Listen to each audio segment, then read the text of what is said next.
to day 2 of the examination of Suffolk Coastal Local Plan by the Inspector Philip Lewis at Mountain headquarters of what was Suffolk Coastal District Council.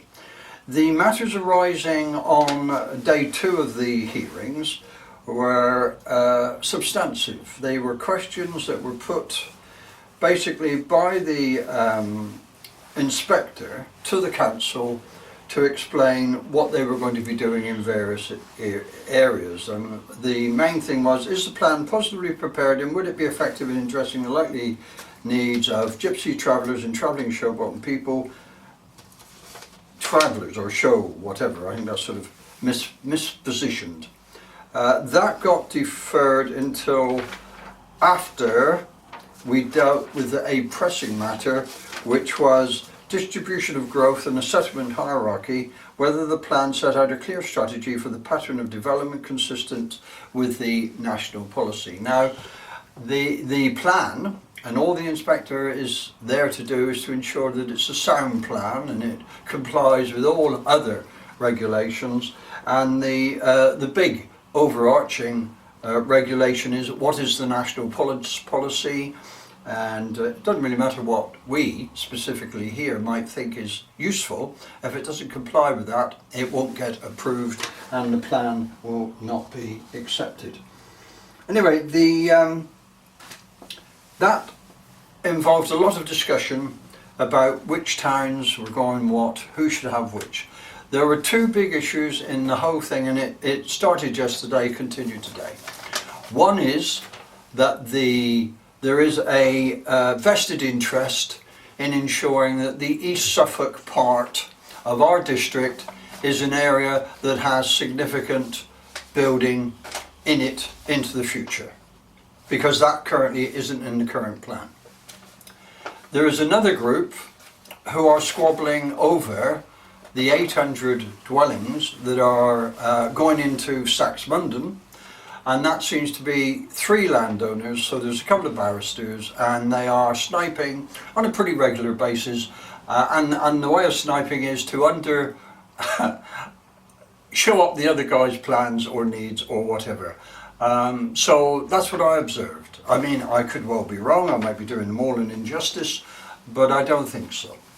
The other issue that came up was what actually are the strategic policies of our district council? And the inspector, when he poses his questions, took some convincing, and he wasn't sure that he was convinced. Anyway, in the afternoon we did move on to something that gave a wonderful opportunity for the Curtin and Trimley Action Group to raise some worrying aspects about the whole of the Innocents Lane, how the port is functioning, is there adequate land available for the port to expand into, and whatever its needs may be into the future.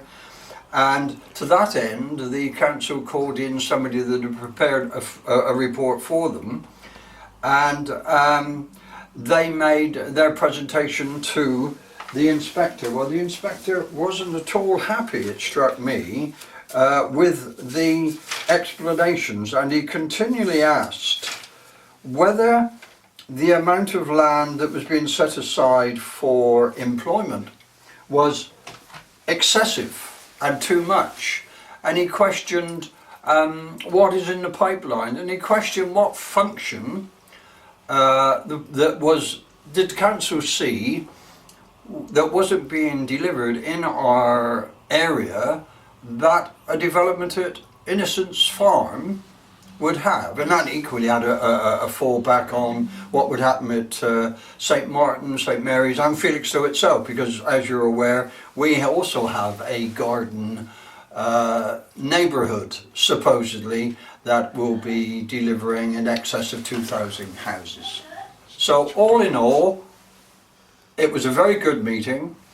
All the figures questioned indicated that the amount of land being asked to be held was excessive, not needed, and there was also a significant amount in the pipeline.